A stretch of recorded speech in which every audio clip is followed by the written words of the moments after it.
Hey everybody, so I think this is going to be the last video I make before I get to Japan next month, which, assuming I can stay COVID free for the next 2.5 weeks, is going to be on January 7th, 2021, which is so exciting because, like so many of you who have been watching these videos, I have been preparing for this particular journey to Japan for a really long time through a lot of uncertainty and adversity.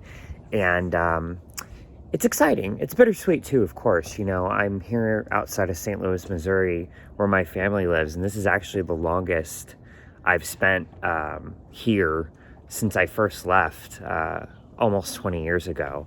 And it's going to be sad to say goodbye to everyone again after really, I think, in a more integrative way than I ever have in my adult life, becoming a part of their lives again. But it is what it is, right? So it's an exciting time for me, but of course, it still is bittersweet, I think, for a lot of you, because several groups of people still have no idea when they're going to be able to go back to Japan. I mean, first and foremost, and this is a broad category, is tourists, and I'll talk more about that in a second and where I think that's headed. But then I think the subset within that I think it's the most egregious that Japan has not created a concrete plan yet for, is the love is not tourism people. Many countries around the world, throughout Europe, the United States, Canada, I think, I'm not sure, they're kind of slippery up there. But a lot of countries have made allowances for unmarried committed partners. And unfortunately, Japan doesn't appear to have done that. They haven't really expressed any interest in doing that. And it does look, unfortunately, like unless something major changes, someone influential within Japan begins advocating for this, that romantic partners are not going to be able to reunite until general tourism is allowed again in Japan. And I think that's a real shame. I think it's unacceptable. And my heart goes out to you. I wish I could do more to help you. But I'll keep doing what I can just in terms of speaking out. And I hope this nightmare is behind all of us sooner rather than later. But in terms of when tourists might be allowed, so my gut feeling is that tourism will broadly reopen in Japan in a pretty, I would say, relatively quiet way, probably 1 to 2 months before the Olympics. And the reason I say these things, number one, that I think the opening will be broad, and number two, that I think it will be relatively quiet, is a couple things. So, as you'll know if you've read some publications recently, there's talk about in April allowing certain organized tour groups from China and Taiwan to come to Japan on an extremely restricted basis.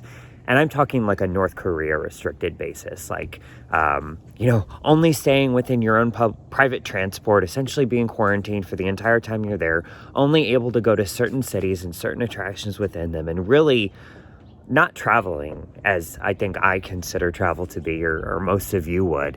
Really an experience like you would have in North Korea or Turkmenistan, and not at all what I've ever associated with Japan. So whether or not that happens, and I mean, I guess it might on a limited basis, though I don't know what the financial benefit would be to any party involved, let alone the enjoyment benefit to the travelers. Irrespective of that, I do think that if the Olympics are going to be a success, and if they're going to be a credible sort of defeat of the coronavirus, as the Tokyo governor and the IOC president have suggested they will be and should be, I think with more or less anybody who wants to come to Japan and who can prove they're not infected with the coronavirus and or are vaccinated, which, sidebar, the Japanese government has been really quiet, strangely, about whether or not that's going to be a requirement for entry. I think it should, initially, personally. But I think in order for the games to be staged in a way that makes them worth staging, you have to have a large number of people coming in from abroad. And I don't think, given the extent to which so many restrictions and regulations in Japan are self-governed, I don't think you can say, you can come to Japan from any country in the world, regardless of how long you want to stay and your other circumstances, you just have to only go to the Olympics and stay in Tokyo the entire time and only go to Olympic events and then immediately go back to your country. Like, they might say that publicly, but I think it's going to be unenforceable. And so that gets into the second part, which is why I think that at the end of the day, this is going to be something that's going to be announced quietly, if it's announced at all. I think there will probably be, I guess you could make this, like, if you were comparing it to a restaurant or another business, you could say this would be a soft reopening of Japan, right? Which will occur sometime in June or July. And then you would have like a grand reopening, I think personally, in time for the autumn travel season, when there will be enough people vaccinated worldwide that I do think the pandemic will essentially be over. And so the broad-based travel restrictions and entry bans present in Japan and hopefully most of the rest of Asia will be unnecessary. And I do think that globally speaking, a lot of these regulations will also be politically untenable when the number of cases around the world each day can be counted in the thousands or even the hundreds instead of the hundreds of thousands, as is the case now. So those are my feelings. I mean, unfortunately, there haven't been any major developments. The good news is that there also hasn't been any broader closing of the border, as I suspected there would not be. Anyone who has authorization to enter Japan now will be able to do so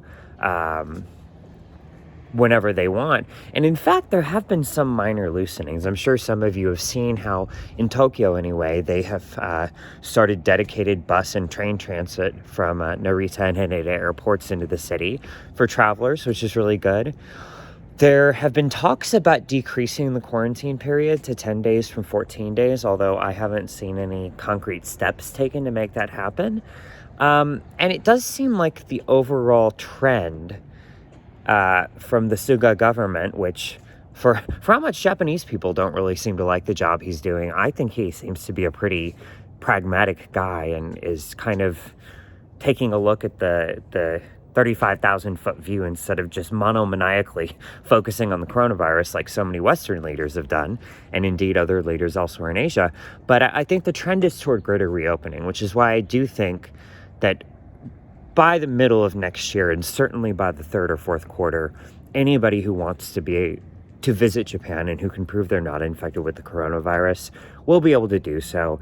And I think at some point in 2021, that will be possible without quarantine, although that might come with the caveat of being able to prove you've been vaccinated. So anyway, I hope everybody who celebrates Christmas will have a great Christmas and a happy and safe New Year. Those of you who celebrate Hanukkah, I think it's still Hanukkah right now, I'm not sure, but I hope that's happy. And I will probably talk to you again next time from Japan, I guess probably from my quarantine hotel in Kyoto. So I look forward to making that video. I look forward to being back in Japan. And once I am there, if any of you want to meet up, especially if you're in Kyoto, but also during my travels around the country when I'm not in school, I would love that too. So keep in touch, keep watching, keep asking questions in the comments if you have any. I'm happy to answer any of them. And have a great day, a great weekend, and most importantly, a great last 2 weeks of 2020, the year from hell. See you next time. Bye.